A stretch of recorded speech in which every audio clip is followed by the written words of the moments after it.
Okay, so before we begin, I would like to acknowledge the traditional owners of the land on which we meet this evening. For me here in Sydney, it's the Gadigal people of the Eora Nation, and I'd like to pay my respects to their elders, past, present, and emerging. Thank you all for joining. Special thank you and welcome to our guest panelists, Yosef Abramowitz, Shira Efron, and Joel Lazar. And thank you also to Jeremy, who I will introduce in a second, to those of you who don't know him. Just for our panelists, so we are the Jewish Advocacy and Leadership Corps, which is a premier membership network that empowers leaders with knowledge and skills to drive action across various platforms available within their organization or professional roles. And the program brings together diverse emerging leaders to engage with current and relevant themes affecting the future of our community, which is why we have chosen this topic for tonight. And the Corps cultivates, connects, upskills, and inspires high potential candidates for positions of leadership within the local Jewish community and also the global one. So for those of you who don't know Jeremy, he is a fellow JAL Corps member. He's part of our inaugural cohort. And through the support of the ECAJ, I'm proud to say that he was recently inducted as a member of the World Jewish Congress Jewish Diplomatic Corps, which is the international network of Jewish professionals engaged in public diplomacy. On the professional front, Jeremy works for the Israeli government's trade arm in Australia, known as the Israel Trade and Economic Commission here in Sydney. He's also the Israeli editor on the blog site Idea Spies, where he posts business news about Israel and Australia. Some of you might know him from his days running Israel programs at the ZFA, as treasurer at MON JSS, or as a leader at Hashomer HaTzair, or a student back in the day at Mount Scopus. So Jeremy's done lots for our community and continues to do so. And he's very passionate on the topic of climate. And so he will be moderating tonight, and he will introduce our guest panelists. And so over to you, Jeremy. Thanks, Corinne, much appreciated. As they say, it's an honor and a privilege. I'll introduce each of the three panelists, and then I'll ask a general question to everybody. We'll go into a bit more specifics, and then we can open it up to everyone in the chat. Now, feel free to post questions at any time you want in the chat, and we'll get to it when we can. And just for reference and the welcome to country, thanks, Corinne. I'm sitting here in Camaragal country in North Sydney. I know Joel's in Melbourne, Shira's in Haifa, and Yossi's up there in Jerusalem, but he's going to go down south pretty soon. So if you want to also pop in the chat where you're coming from, we can all engage in that and we can see who's around where we are. So our first panelist I'd like to introduce is Dr. Shira Efron, Director of Research at Israel Policy Forum, a Senior Research Fellow and Head of the Climate Change and National Security Program at the Institute for National Security Studies, and an advisor to Israel's Ministry of Defense on climate change adaptation. Now, her research focuses US Middle East policy and the nexus between climate change and national security. Her studies are featured regularly in Israeli international media outlets, and previously Dr. Efron was a Middle East analyst at several think tanks in DC, including the Center for American Progress and Middle East Institute.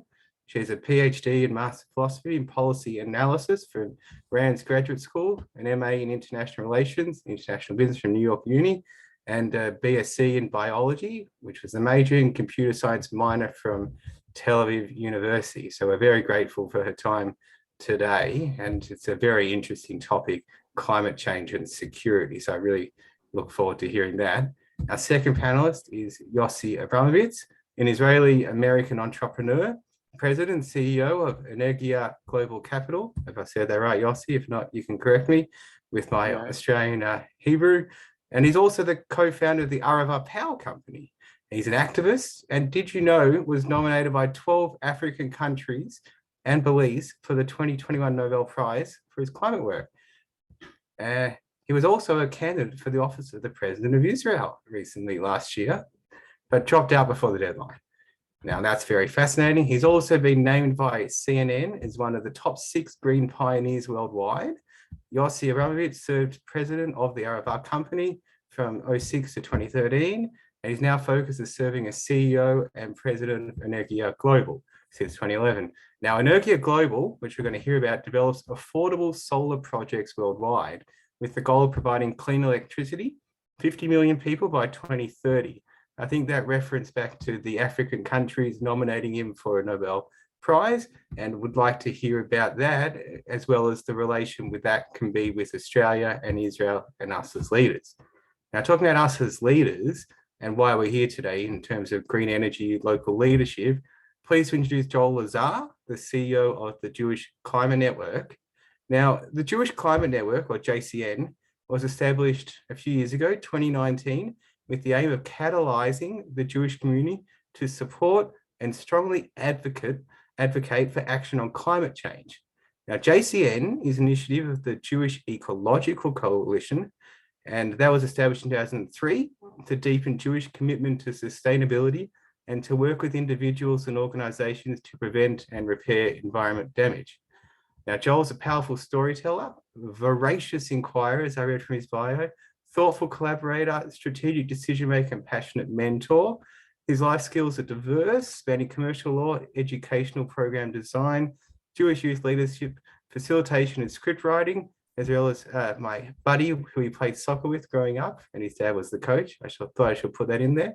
He was also a good Hineni boy when I was a Hashi boy, and our ties go well back. I think his mother's also a librarian at my school.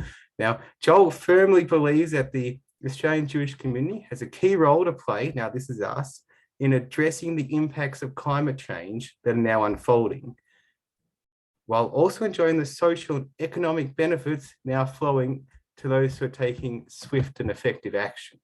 So this is interesting. Now, I thought I'd put it out there to the panel, to all three of us. We'll start with Dr. Shira first, then Yosef, then Joel. The big question while we're here, Jewish community in Israel, how does climate change affect Israel's relationships with their neighbours in the region as well as globally, so with Australia? So thank you, Jeremy. And it's really a pleasure and honor being here with a noble, is this a candidate or but really Yosef has done so much, and with all of you, it's a pleasure. I admit I've never been to Australia, but I look forward to an in-person visit at some point. You know, this is a really, really big question. Maybe I'll just give just a few quick points about, you know, so the neighborhood and the global picture, and we can dive more into the issues as the conversation goes. So, first of all, I think it is important to say that Israel, at least in Israel, thank goodness, climate change is not a politically charged issue. It's not controversial. Maybe because there's no, you know, tradition of industry, of fossil fuels. It's just not part of the. But how someone told me, there are many forms of denial.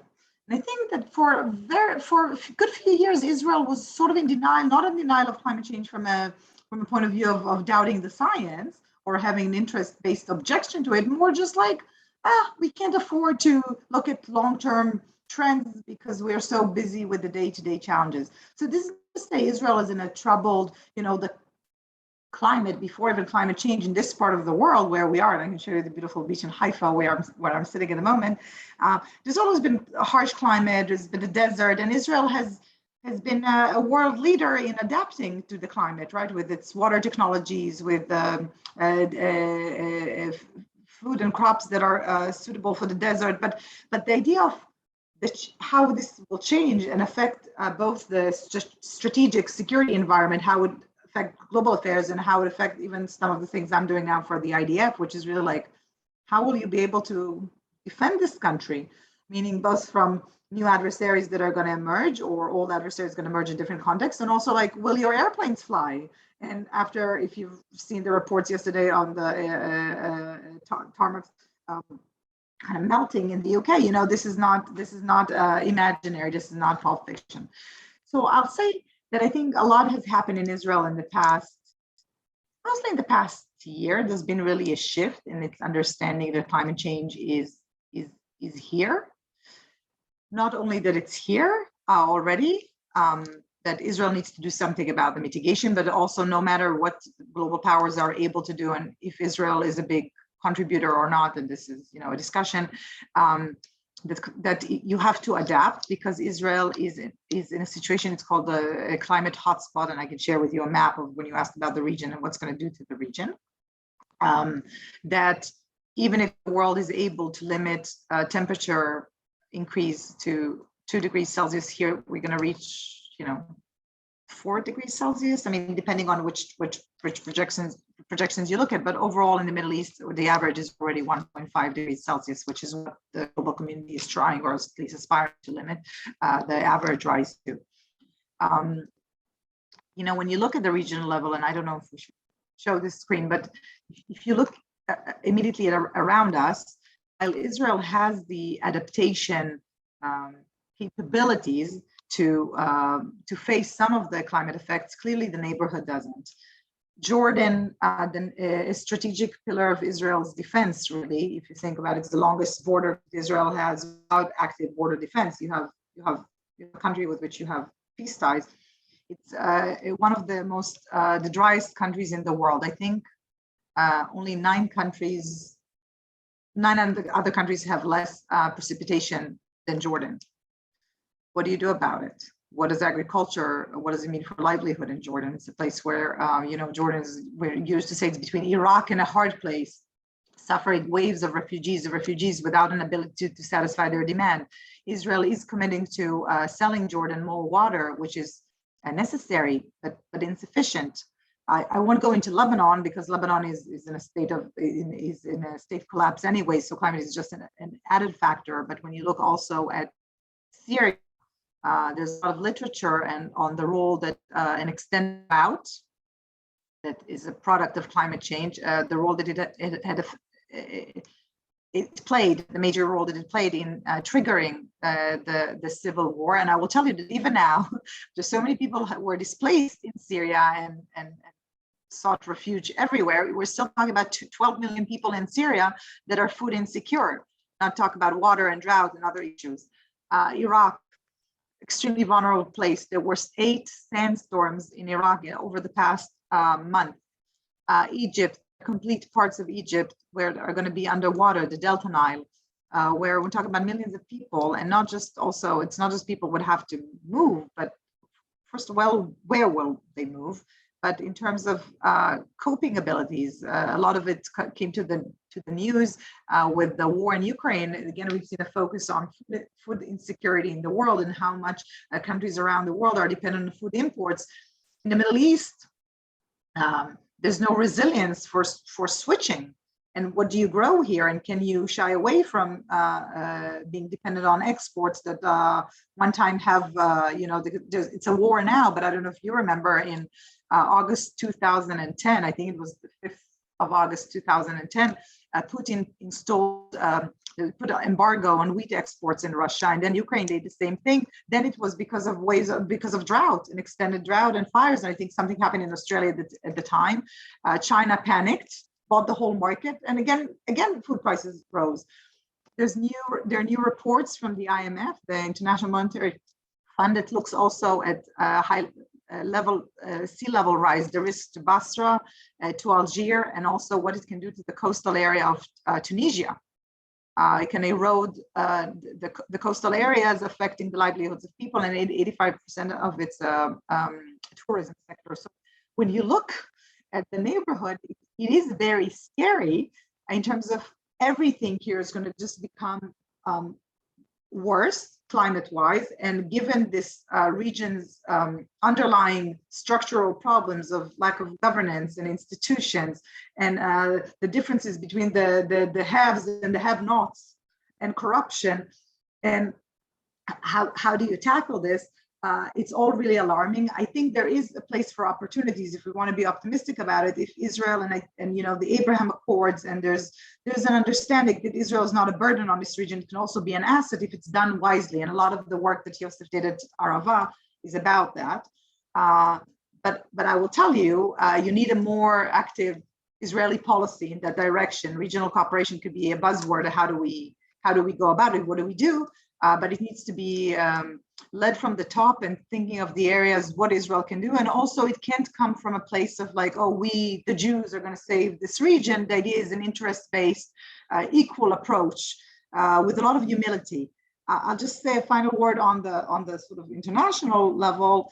You may have seen that when President Biden was here last week, there was a joint statement on strategic dialogue and cooperation also on climate issues, which is great. And I hope there will be more bilateral agreements like this, even with Australia. Sadly, though, there's no content into this statement at the moment. So this is where I think we're seeing lots of the gap is between, we know the tide is coming, we know climate change is coming, it's here already, we feel it. There's an understanding you need to do something about it. And I think now is the challenge of how do you actually put, I guess when talking about climate change is not good, but how do you put more meat on the bones when it comes to what you actually do? So sorry, I was long-winded. I'm passionate about this. Oh, all good. I like the Iraq in a hard place. It's a good analogy for, yeah. Going on, Yossi, up to you. Great. It's thank you. It's an honor to be here with Dr. Efron and Joel and with others. Israel has the potential to be a superpower of goodness in the world, because what happens with the catastrophic climate change is that the poor get poorer. There's more people who become vulnerable, right? And there are more people who are going to need food, more people who are going to need water, and more people who are going to need affordable and clean power, right? And so we know what is coming because Israel, Australia, and just about everybody else are not taking the right policy decisions in terms of phasing out methane or really reducing emissions in any meaningful way. And so even the temperature projections that Dr. Efron was speaking about, that's assuming everyone's going to be a good behavior, including Israel and Australia. And I'm worried about both countries really stepping up, even though we both have the ability to step up. But to be a superpower of goodness, I think speaks to world jury and to some of the historic role that the Jewish people can play. And when it comes to our international relations, certainly we're already doing this in Africa in different ways. So we're powering 6% of Rwanda's power. And when we plugged it in, it was during the 2014 Gaza war. And all these statements coming out of the UN Security Council were really, really balanced and fair. And you had to look who's the president of the Security Council at that point, and it was Rwanda, just as we were plugging in the first utility scale solar field in sub-Saharan Africa in Rwanda. We just now plugged in a solar field in the poorest country on the planet, Burundi, and we're supplying a little over 10% of their power. And projects like that are going to cement relations that used to be strong and bring about votes both in the African Union and in the UN. What's most interesting, I think, are the countries with which we don't have relations with. And we've already been dispatched by the authorities, I won't say exactly who they are in the Israeli system, but to several countries that do not have relations with Israel, that are thinking about the Abraham Accords and are hoping that there's going to be first economic ties of sorts, because it's easier to do that, just like they do with UAE and others, which could lead to political ties. And I do want to really highlight Gaza. The situation in Gaza is just so heartbreaking. 99% of the aquifer is gone. There's an energy deficit of hope. It's very humid. Hope is on the decrease. But that's really where I think we can shine as a people. Since Shira did mention the Arava Institute with us and with others, we now have several pilots in Gaza that are a source of optimism. The Israeli military, by the way, has been completely cooperative. And that is, there's no water in Gaza, but there's all the water they need. I'm not talking about the ocean. There's all the drinking water they need. It's in the air. But it's very energy intensive to be able to pull water out of the air. So it's Israeli technology. You've heard the company WaterGen probably. And so we are marrying WaterGen technology with solar energy, and we're pulling out drinking water at a hospital, 2 municipalities, 5 more municipalities have already placed orders. Right now, this has been done philanthropically. We think there's a blended finance impact business here, actually, which we would need international support. So I don't know if AUSTI-8 or any of those other bodies that people are associated with, but the people in Gaza know where this is coming from. And it's not coming from government, it's coming from, we want on a people-to-people basis, on a technology basis. So I think Israel has a lot to contribute from a technology and a climate tech, an ability to implement. And that is what's actually really, really, really appreciated by countries with whom we have relations, and countries or peoples or regions in which we don't yet have formal relations. And so our vision, of course, is for Israel to be a renewable light unto the nations, and the fact that the first region in the world to be powered 100% during the day by solar is Red Sea to Dead Sea, is really that shiny example to the world. And we'll talk soon about, I'm sure, about COP27 in Sharm el-Sheikh, but it's really that the goal of 100% renewable shouldn't be some 2050 goal or even 2030, frankly. It's actually very easy to do. And one call out positively to Australia is you're #1 in rooftop solar. You're way ahead of Israel, not on hot water, but on electricity. You're 25% as a country. And if every country, including Israel, would emulate what you are doing, would be much further along in this climate battle. Thanks, Yossi. We're just losing a bit of connection there, so I'll pass you on to Joel. I know you were going to say that we're doing well with rooftop solar. We had a lot of schemes going on in the past, and it's pretty good. And if the rest of the world was to adopt 25% rooftop solar, then we'd be in a good position. So, Joel, I'll pass you on. Yossi, let's test that bandwidth out. Maybe turn your video off when you talk next, but we'll check it out. No worries. I'll keep it pretty short because Dr. Efron and Yossi said a lot of great stuff about the impact of climate on different types of regional security. But for Australia, one example I'll just give to flow on from what Yossi is saying about our response to climate change is this really wonderful opportunity for collaboration and peacemaking. I mean, that's what I really took from what Yossi just said. And in our region, the Pacific Islands is an example. The leaders of the many Pacific Island nations had a very strained relationship with the previous government, which was publicly reported on all the time. And what you might have seen in the news recently was when they heard that the new government was more serious about taking action on climate, ratcheting up its ambition, supporting the region, understanding the impact of rising seawaters for low-lying nations in our area, that was really welcomed by Pacific Island leaders. And that has restored a lot of the fractured relationships that we had with Pacific Island leaders over the last number of years. So it's just been a very direct example of how we can make peace. We can collaborate across borders, across cultures, across languages, when we're seen to be a really responsible global citizen. Thanks, Joel. For the next question, I got an anecdote. They say Moses and the Israelites wandered the desert for 40 years and stumbled on the only country without fossil fuels. So Australia is pretty lucky that we can just dig stuff up and sell it off and power our economy with that. And the conservative argument is we have it, we're world leading at it, this is fossil fuels. If we switched 100% to renewables, prices will go up and houses will black out. So what are the tangible tech we can be taking from Israel now to be able to advocate to our politicians, local leaders, schools, everyone around? What should we be looking for? Is it the water gen, which takes the water? Is it solar panels, not on rooftops, but big commercial installations, wind farms? What's coming out of Israel that we should all be well aware of here and now? And Yossi, I think we're going to check that internet. So Dr. Shira, I'll put that on to you. Well, thank you. I mean, there are now, according to definitions, there are 650 Israeli companies working in the climate space. So there are plenty. One of the by no means I'm an expert on this. I think one of the most exciting fields is the alternative protein,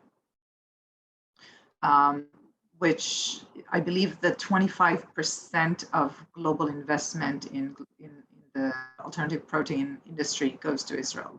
So Israel is really second in that space, only after the US.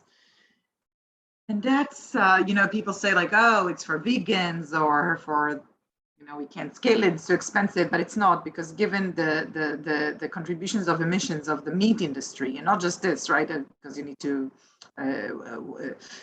the whole, I don't have the data in front of me, but we could go into this, but what our global growing consumption of meat does to our planet.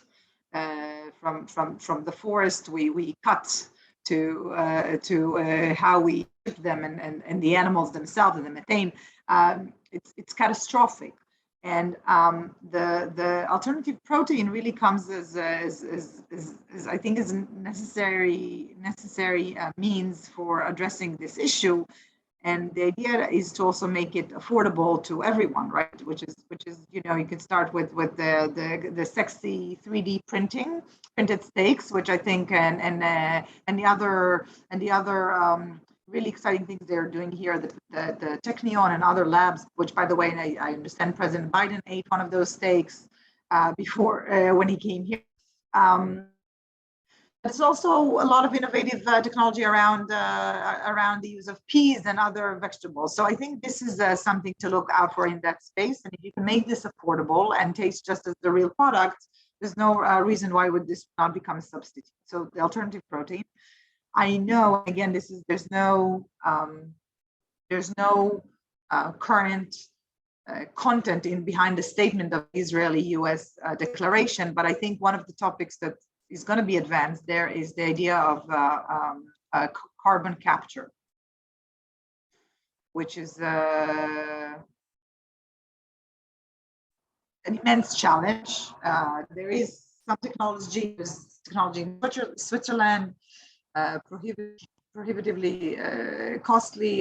There's also an Israeli company developing with the crazy balloons that something carbon high up and beyond the atmosphere, high hopes. But the idea is getting more into this space. So I think these are the two things that I would look into. But I'm sure Yosef has more knowledge of the exciting Israeli technologies that are out there. Yeah. The proteins are actually very, very, very exciting. I think it'll be more for the rich countries than everyone else, but it's I think my vegan friends say that half the emissions on the planet are related directly and indirectly. Even if half of what they're saying is true, that is a revolution. In terms of the renewable energy space, all our solar fields that I do with my partners in Israel, they're cleaned every night by waterless, remote-controlled robots, solar-powered robots. We've eliminated the dust issue and its effect, and so we're able to increase the efficiency. We have there's a company called ECAJ that has an algorithm that can improve 4%, give or take, the the maintenance and the outputs of solar fields. So there's a bunch of aftermarket things. The holy grail has been storage, energy storage. And so when I was saying that by 2020, we wanted to get Red Sea to Dead Sea, including Eilat, and hotels and industry, to be 100% daytime solar by 2020, and we did that. I'm pleased to say we're on track to be the first region in the world, night and day, to be powered by the sun by 2025. And it's not necessarily because of iron lithium batteries, and this is important. There's another great Israeli company that instead of using rare earth minerals and all the environmental impact of that, they're using underground compressed air called Ogwind. We're seeing flywheel electric generators for electric cars now, a company called Zuz, which means like move it, which is great. It's like a command, like it's all commanding us all to really adapt these new technologies. But I do want to say something though against technology, and we'll switch over into the Jewish front a bit. and that is and I was very upset with Prime Minister Bennett. I was glad he went to COP26, but instead of making any real tangible commitment or policy change, he went up there and he did what we all like to cheer about, which is extolling the virtues of Israeli technology. Well, that's great. And the future technologies that are going to save the planet, all good. I'm all in favor. But what it is, they're using technology as an excuse not to look at the hard policy issues that need to be taken today so that we can be actually good actors, today for our citizens, for the region, and for the world. And so, when I was sitting with the new energy, then at the time, the new energy minister, and I was kind of outlining how to get to 100% very, very quickly, she was like, well, what about, hydrogen? And what about this? And what about that? I said, look, all that is fine. But the rabbis of old already answered what the policy is on our renewables. And she kind of looks at me strange. I said, well, there's a Talmudic debate where someone is planting a sapling and his friend comes over and says, no, put that down. Don't finish that. The Messiah is coming. Come greet the Messiah, right? And so the rabbis say, well, do you put down the sapling and greet the Messiah? Or do you finish the planting? And they answered definitively, what you have in hand, do. Finish planting that tree with what you have. We have the technology today in Israel and in the world to be able to make this transition, to make it quickly, to make it just. What we're lacking is moral, climate, decisive leadership. And the interest of all, the devils that we know, particularly on energy and on transportation, they're the ones getting in the way in Australia and in Israel. So we can regale you with all the technology, and I'm proud to be part of it. And we have this great new Climate Solutions Prize, $1 million prize for startups and for research that will be announced October 26th before COP27, and the whole world will cheer and will feel good about it. But we are not doing enough in our lives, in our communities, in our own countries. Joel? Yeah, How about I preface this question with one for you on top of that? Go for it. From what Yossi is saying. So he brings in the Talmud into it, and he says Israel's got everything that we need and we should adapt now. So why is it the Jewish Climate Network, and what's our responsibility and on a grassroots level as leaders, and what should we be doing more? Yeah, great. Well, I'll also just tie off just one final point on what Yossi was saying is that narrative that we actually used to have there's a phrase the previous government used to have a lot called technology, not taxes in Australia. And so like technology was the holy grail for everything. But we have incredible technology already in existence. I think the percentage I've read in a few different places, 70 to 80% of what we need before 2030 is already in existence. The technology that we need is already here now. We just need to roll it out as fast as possible. And so it can be used as an excuse by individuals to say, oh, well, there's nothing I can really do. I'm waiting for the technology to exist. And it's an easy thing to keep on saying forever. So I'm glad you confirmed that, Yossi, that a lot of the tech is already here for us just to implement. Why the Jewish Climate Network? Is that what you're asking, Jeremy? What's the Jewish aspect? Yeah, well, and on the grassroots. Yeah, and on the grassroots level. So, I mean, in Australia, a lot of people on this call will know and will just feel intuitively that Australian Jewry has historically made a really significant impact on Australian society and the world at large, using its creativity, its talents, its business acumen, our community ties, our wisdom, our connection to politics. We really have the full smorgasbord of tools that we need to be leaders on any issue that we choose to be leaders on. And I really feel that it's really a matter of choice if we want to take the lead on a particular significant social, environmental, economic issue. And so we have done that in the past on lots of issues.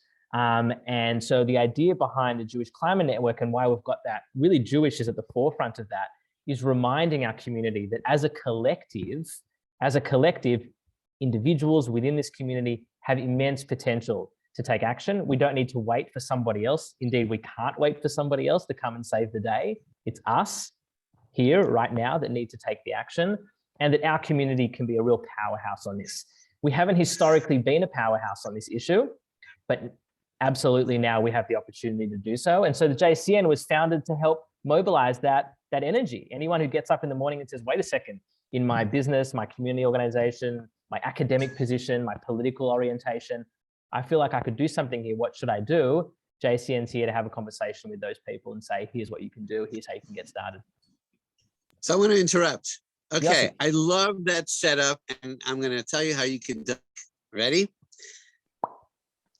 Israel is at 75. You guys are such a strong Zionist community. You're going to all come over on missions. You're going to send your youth and everything. Be the first Jewish community in the world to commit to carbon neutral travel from starting in the for the 75th anniversary to the state of Israel, because these are religious pilgrimages, right? And so why destroy the planet as you're coming to walk the streets of the old city of Jerusalem, you know, whether you're Christian, when you're Jewish, etc. Do your carbon offsets. I know the Pope isn't a big fan of them, and neither is Greta, and I understand, but do your carbon offsets. Do them in Israel even, that's even better, you know, but be the first community to pledge for carbon neutrality on your trips to Israel and challenge the rest of the Jewish world. So if you can lead on that, we'd appreciate it.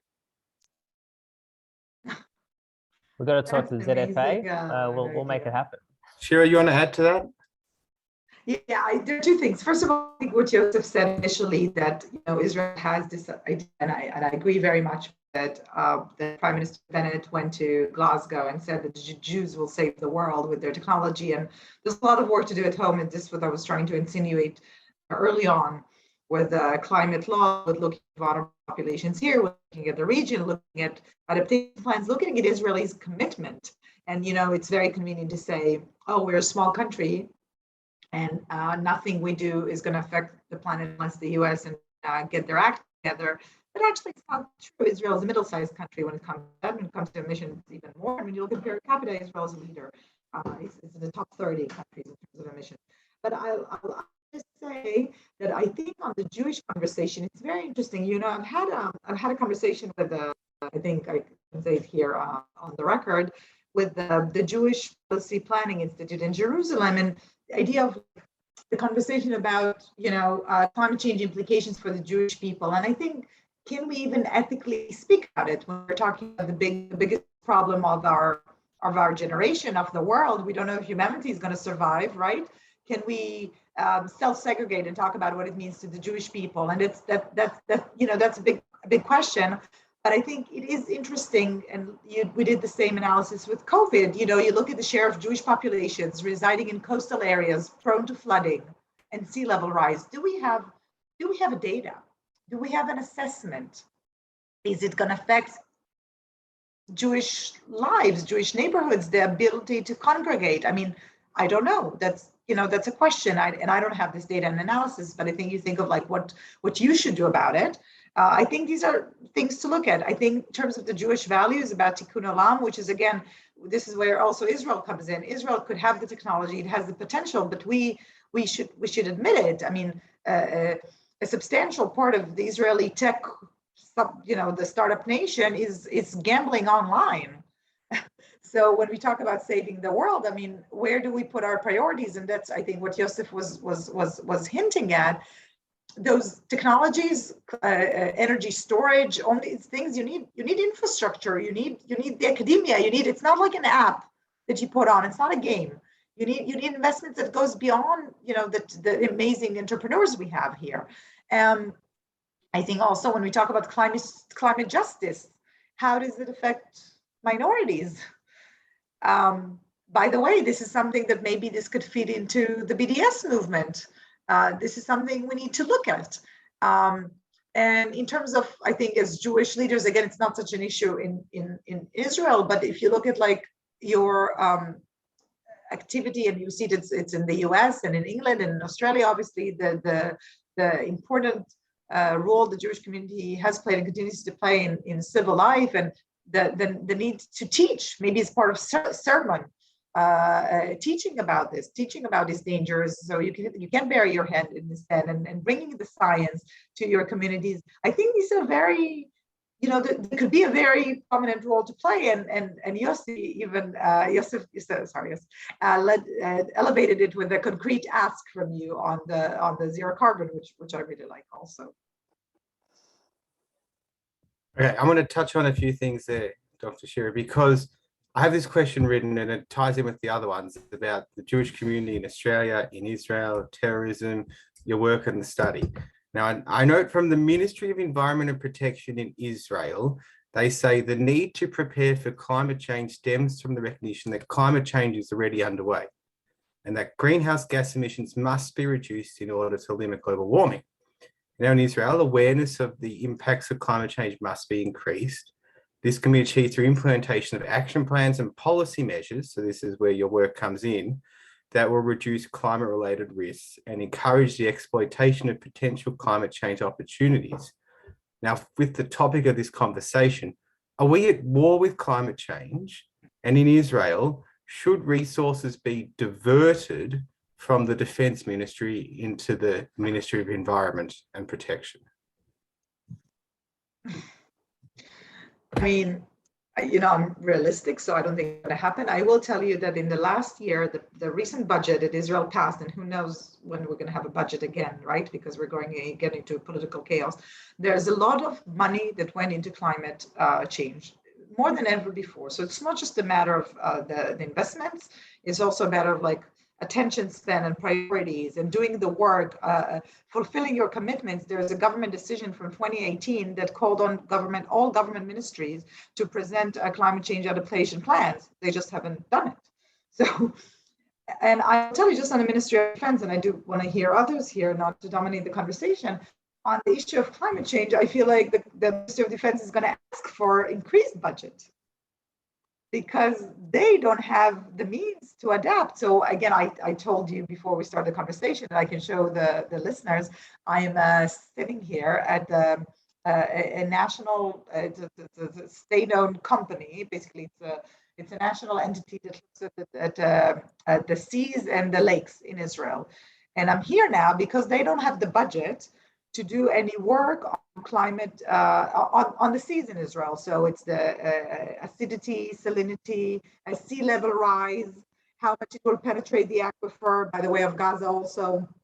We don't have the data. The Israeli government doesn't have data on sea level rise in its vicinity. This is the startup nation. They don't have the money.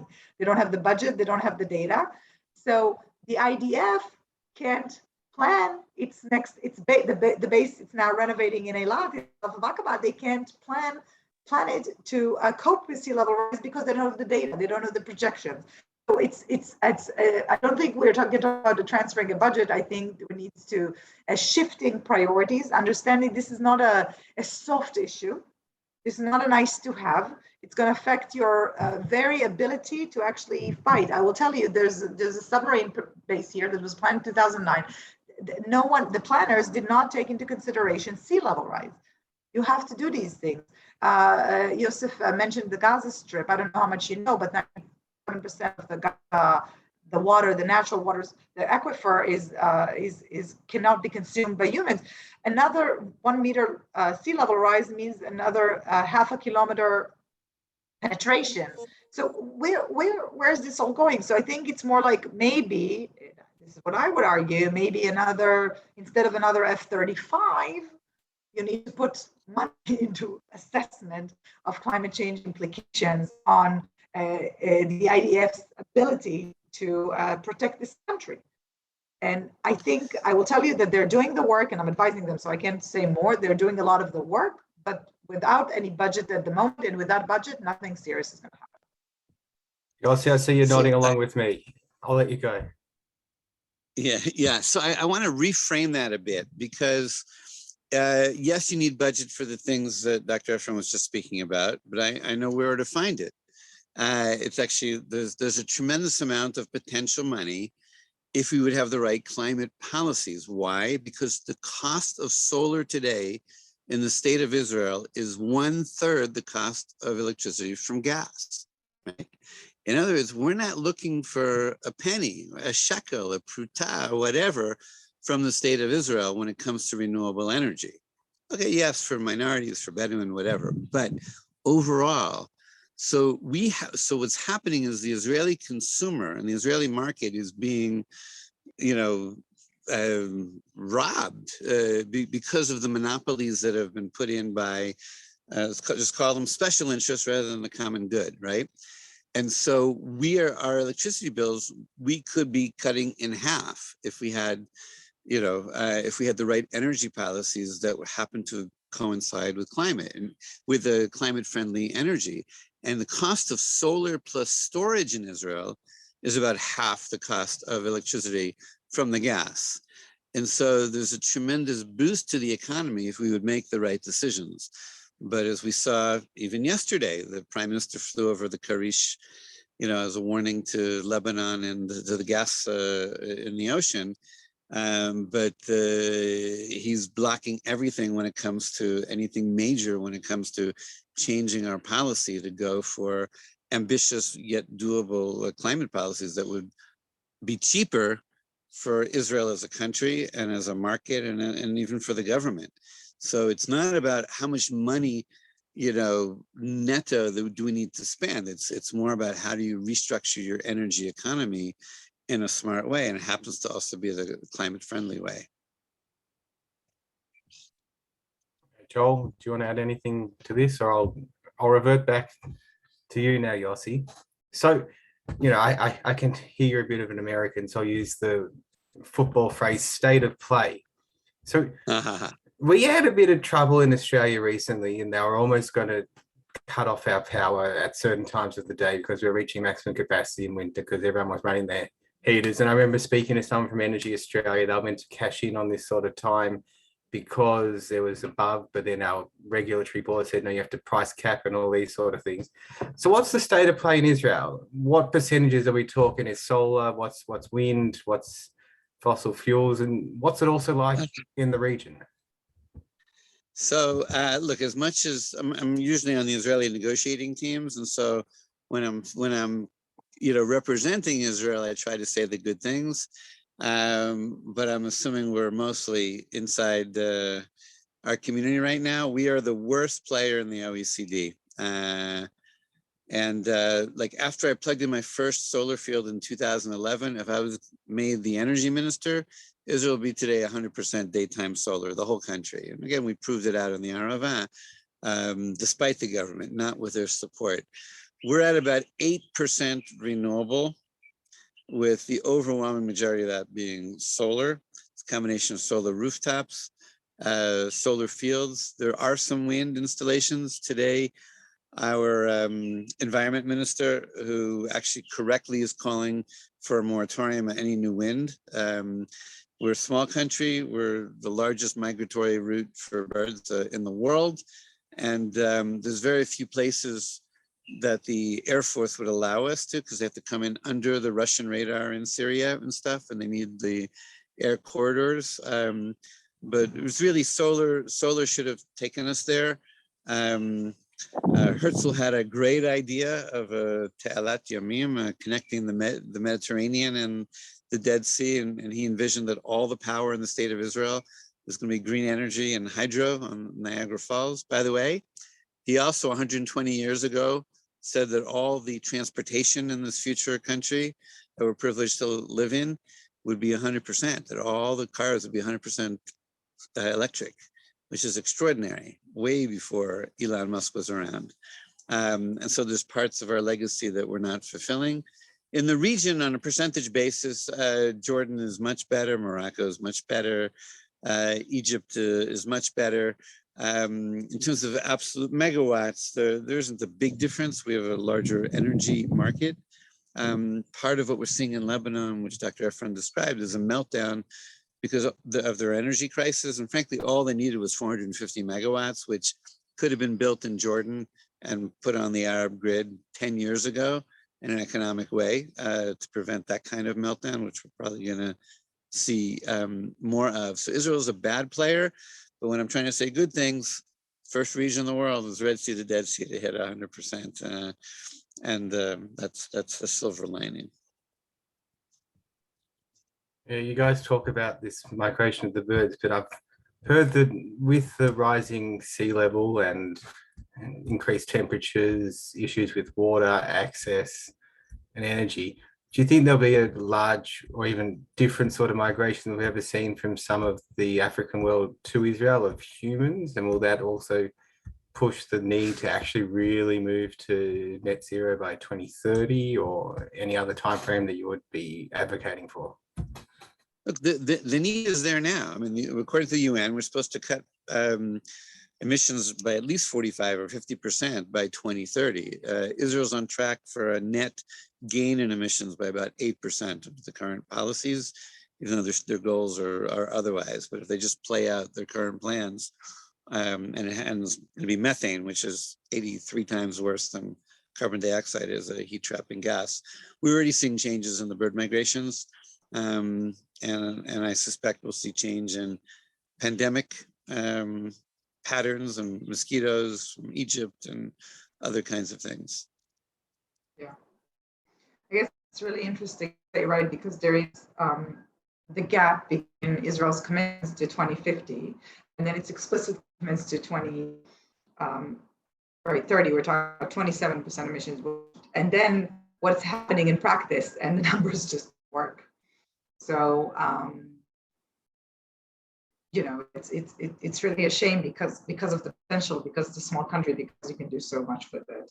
And what I'm finding now, I'm hearing, and I don't know if this is in Australia also, that this idea of, oh, Israel is sitting on a gold mine, right, with the natural gas that it has, and with the war in Ukraine that puts energy security in a way that's to, you know, people say, well, look, they're going back to coal in some parts of Europe. It's time for us to take advantage of the gas. The war in Ukraine pushed their renewable agenda away. So why we as Israel should volunteer to go ahead? And I don't know, I'm curious what Yosef thinks, but I think it's wrong to think this way. It's true that maybe the war in the short term is maybe a setback.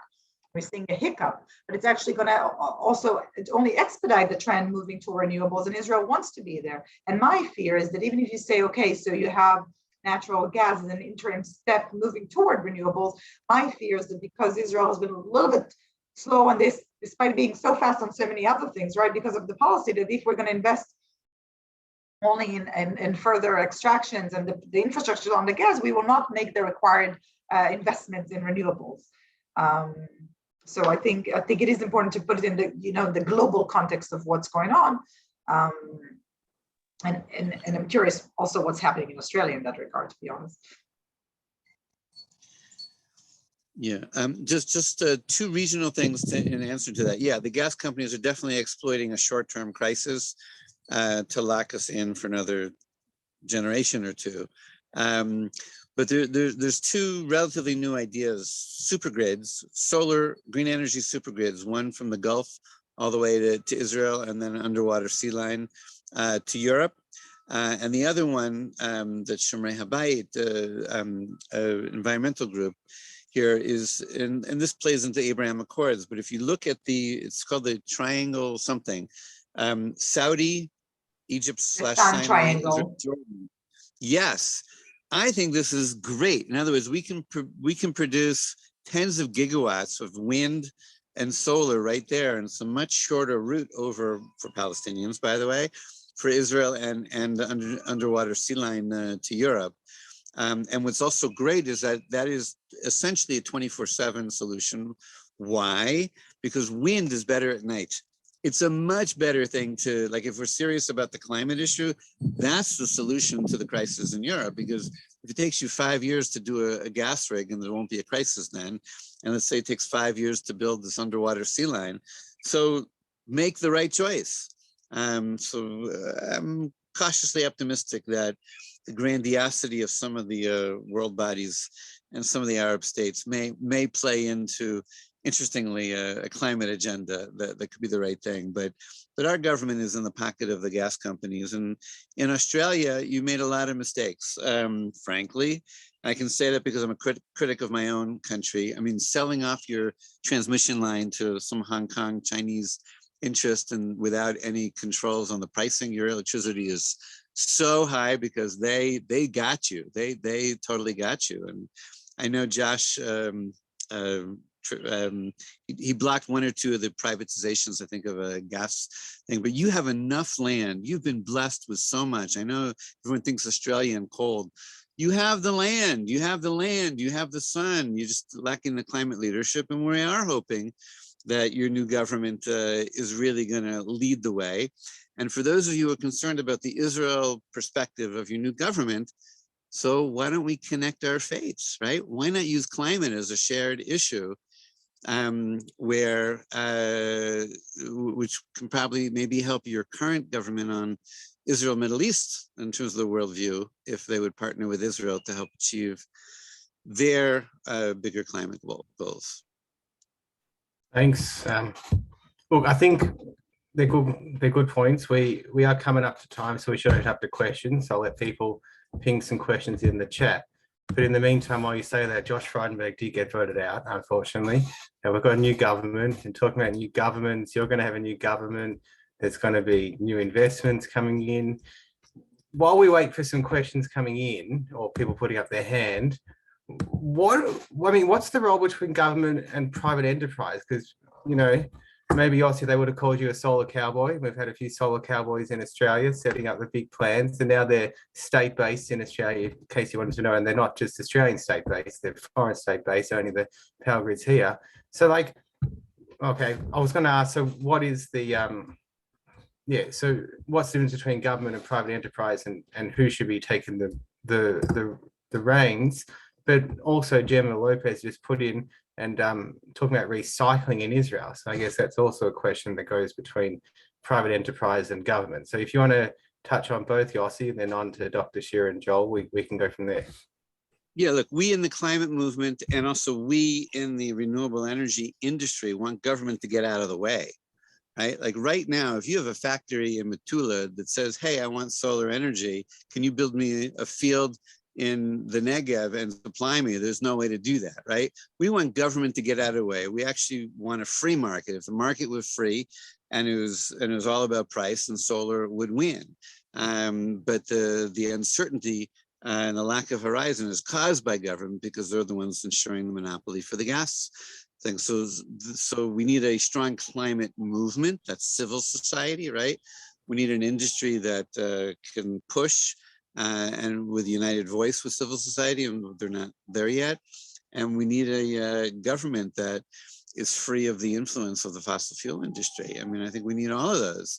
And this is where I think we need the Jewish people. And I want to go back not only to what the Executive Council of Australian Jury can do on this Israel 75, but this should be this is about moral leadership. The Jewish people know something about global moral leadership. We saw it in the Soviet Jewry movement and the extraordinary role that your community has played in it. We need it as well, that anytime any of our government people and MKs and ministers come out there, you should harass them. Totally, you should harass them. They're not good players, and it's a Zionist Jewish correct thing to do.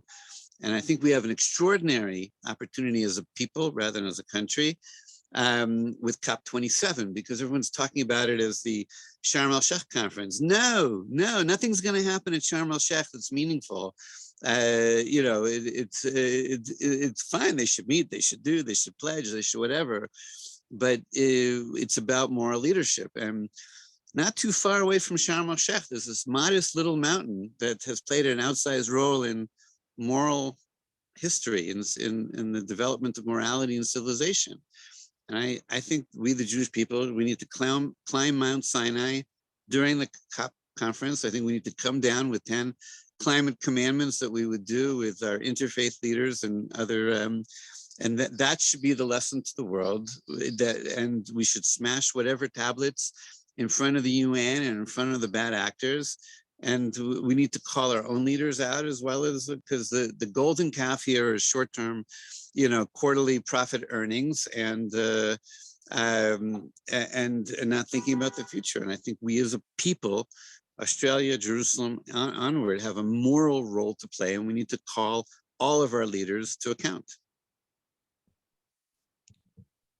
Okay, Dr. Shira, do you want to add to that? And I'll also get you on the recycling question soon. But after Dr. Shira, I got a question from Daniel Brazil. I mean, how can you top that? No, I don't have anything to add. And on recycling, I must admit that I don't work with, I work mostly on the regional context, so less on Israeli policy, except when it comes to defense. I will tell you though, as an Israeli who lives in a affluent city, where I have children who were born and raised and came 2 years ago from the Democratic Republic of California and keep looking for the recycling options. We don't have these. They're not handy, and rumor has it that everything goes to the same place. There's also a lot of like mafia and underworld controlling the whole waste industry in Israel, with extreme violations of rules, by the way, also by the Ministry of Defense. And now they're looking at this because they need to be fined at what they're recycling and not proposing. So, I mean, the situation is, as far as I'm concerned, and my points of reference are, it's the recycling situation is horrendous, but I don't know if Yossi has something optimistic to say about it. No, only 20% of our garbage is recycled.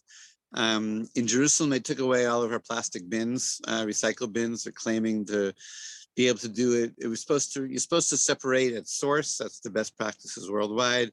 They're claiming to do it otherwise. But then what happens is, and it's an interesting Israel perspective, the garbage trucks don't even want to do that because there's some neighborhoods, I'm going to name them, Haredi neighborhoods where, 80% of the trash is like diapers, and nobody wants to go through that stuff. They don't want their machines. And so they just kind of throw everything out at the main collecting. We're behind. We're behind. Part of it, and this goes maybe to a regional, is that we're too small a market in a sense for it to be really economical. So you do need the environmental ministry, you do need others. We finally got the bottle deposit law for the big bottles passed. That was good. But if we were looking at recycling from a regional perspective, then it's probably going to be economically worthwhile if we can share our garbage. That's a really brilliant idea, actually. Or just ship it off. Someone else. We'll do a side business. We'll do a side business. Okay. Yeah, let's pass on to Daniel Brazil from the audience. Hey guys, really appreciate the passion and energy. A bit of a devil's advocate, devil's approach question. What is the strongest argument against renewable energy? The strongest argument, not like the the layman argument. And how does the panel propose to overcome this? Strong's argument against renewable energy is that the cost of power will go down for the people, and the profits for the 1% will be hit. There's issues of what's called intermittency, which is energy security, but that's all BS at this point. There's enough good storage technologies. No, it's like it's the argument that people are trying to use is to go slow, but it's ridiculous. The only real argument is that it cuts into the profits of the special interests. Technology is there. We've proven our 100%. In a region, we just need to replicate on scale. I don't know.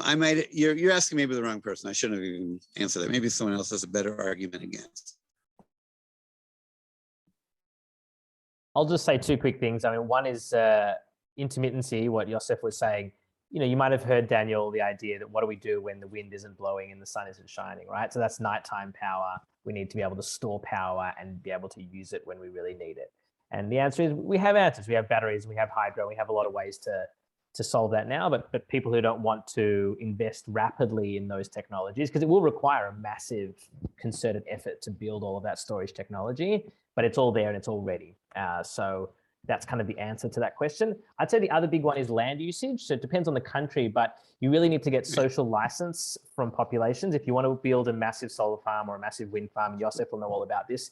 You can't just kind of go into somebody's land. It might be especially indigenous land and just say, all right, we're now building a bazillion hectares of stuff to do that. And I would say probably, Yosef, you've had this experience, but the answer is to consult and make sure you do it collaboratively with landowners and make sure you're not destroying other things like forests at the same time as you're building, renewables. Yeah.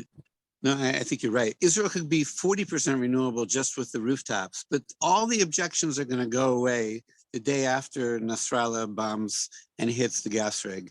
The next day, Israel's going to wake up, pass the most comprehensive Green New Deal in the history of the world, and will implement it faster than anybody else. But unfortunately, that's sort of what it takes for, it's going back to what Dr. Efron was talking about, different kinds of denial. But unfortunately, we're trying to avoid that, but I think it's inevitable. Okay, Rabbi Glassman, you had a question there. Yeah, thank you to the presenters, really interesting stuff. Yosef, just a question to you about I like the idea of the carbon neutral pilgrimages to Israel. How does that look in practice? Like, how is it actually achieved? Is the idea that we go on an aeroplane, but we make it up in our personal lives, or?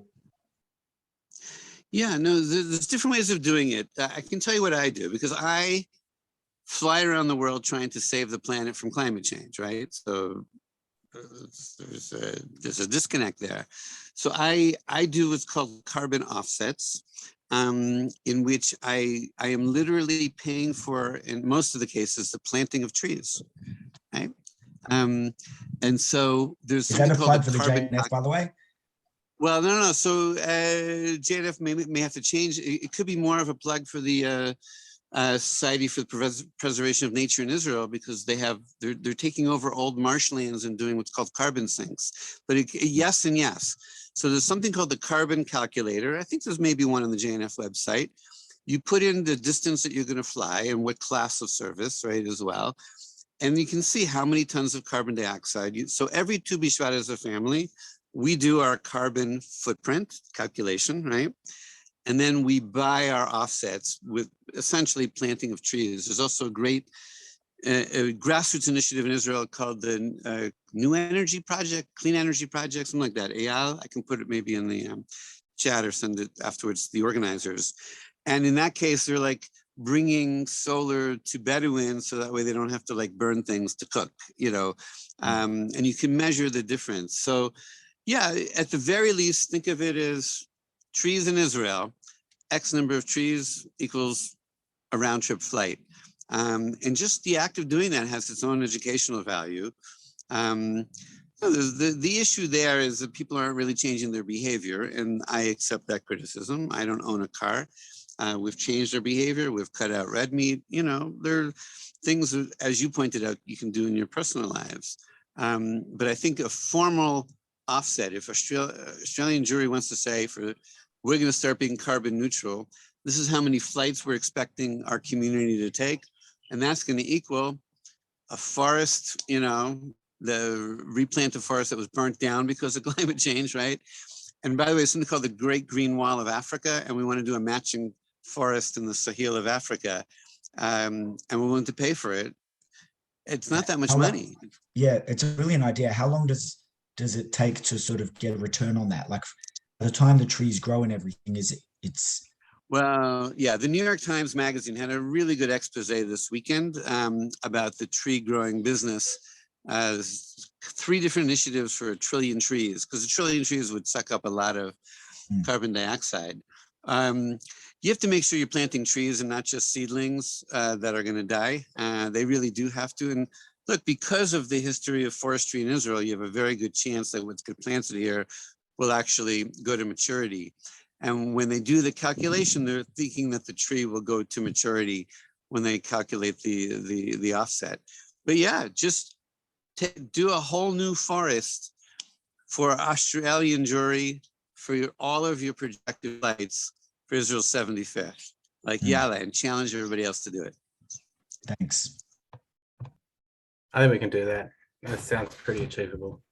What else do you want from us, Yossi? Like, if we come to Israel, do you want us to come to Keturah? Do you want us to come visit you? Do you want us to do projects? We've got lots of groups going.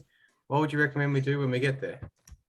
So, well, first of all, people should know that you did your offsets. That's number one. And number two, if you come to Ktura, it is important to see that 100% is possible. I think people don't usually believe that. And there's educational tours down there. I do think both with donations and with impact investments, there's a lot that can be done. You're actually coming from a wealthy, sophisticated, educated community, but we're having a huge Planet Tech, Climate Tech conference, September 21st, 150 of our best startups in the climate space. So if that matches any of your groups, they should sign up right now. Tell them I sent you, but I think that's a big thing. And I think when you meet, every time you meet Israeli leaders in the Knesset and elsewhere, why isn't Israel also 25% rooftop solar?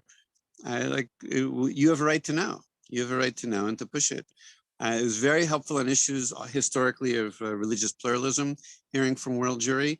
There really shouldn't be any opposition because it's the right thing to do, and it's going to just be a matter of political will. But yeah, send us interns. We're happy to have we and others are happy to have interns from Australia. You have great kids. I don't know what else. Shira, anybody other? Oh, listen, this Mount Sinai thing. Yeah, we could use some donations. I don't know if there are any Temple Sinai's or something there. We want to get all the just a couple $1,000s from every Temple Sinai will underwrite us being able to do something at COP27. But a Mount Sinai school. So if you have a Mount Sinai school, great. Let them put $5,000 towards the COP, Mount Sinai. I'll hook you up with the NGO. It's not for me, but we're putting that together right now. Send me the information. Look, I don't want to cut anyone off. I think we can talk about this for hours, but thank you both to Yossi and to Dr. Efron, and of course to Joel. Before we close up, Joel, I think Jeremy kind of asked this before, but to close it up, what can our members do, if they're interested, if this is something that's, like you said, wakes them up in the morning and they think they need to do something about it, other than, contacting you and having a chat, what would you recommend that our people do to try and make a difference in their local community, in Australia, and, globally? Yeah, excellent question. I think a really helpful acronym that I like to give people on this question is TEMP. Pretty easy to remember, TEMP, because it relates to temperature and climate change. But it stands for Talk, Energy, Money and Politics. Talk, Energy, Money and Politics. And we really feel that those 4 areas are the highest impact areas where change can now be affected. In one line, what each of them is. Talk is really about normalizing climate action in the Jewish community. So we run climate conversations. So you can host 10 people in your home where we send a facilitator along, we explain what's happening and what the solutions are. Or it just means talking about it in kind of a more formal setting. We could come and present to a company, an organization, all that kind of stuff. So talk shouldn't be too hard for Jews. Talk is pretty, something we can do pretty well. Sorry to cut you off, Joel, but when you say talk to companies, is that like Jewish organizations or any organizations? Primarily, any organization. Historically, we've done it through Jewish organizations. We have plenty of those. So talking to boards, talking to staff.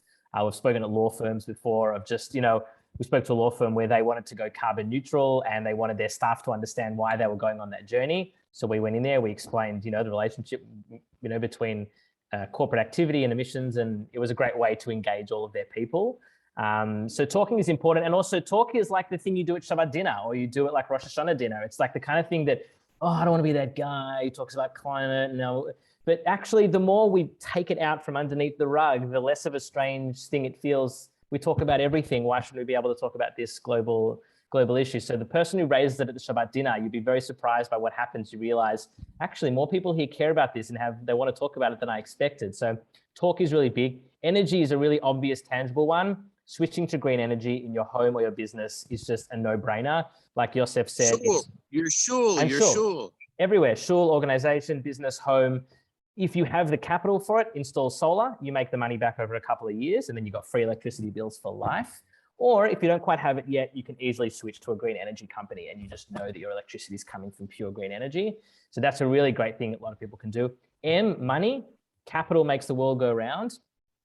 So you want to look at your bank account, you want to look at your superannuation fund, you want to see, wait a second, is the money that I'm saving up for my future and my kids' future also simultaneously destroying the planet? If that's the case, that's not great. So you look at the list of shares that you have in your superannuation fund and you say, wait a second, I could go to a different super fund where all of those companies are invested in either renewables or at least not damaging the planet.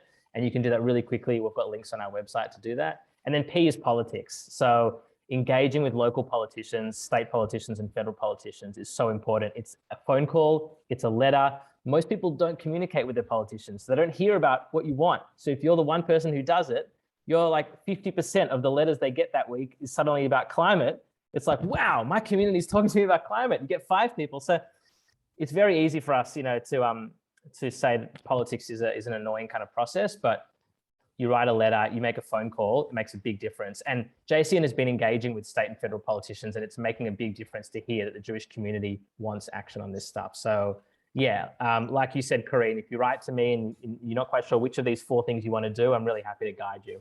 No, that's really great and really helpful, and you know, a real good takeaway. And like we heard both Yossi and Shira say, you know, it is the policies and the politics that are going to help us get there, because we've got the technology. So it's about implementing it in the right way. So yeah, look, I think this was really helpful for me. I'm sure really helpful to everyone on the call. Thank you to Jeremy for your wonderful questions and for facilitating.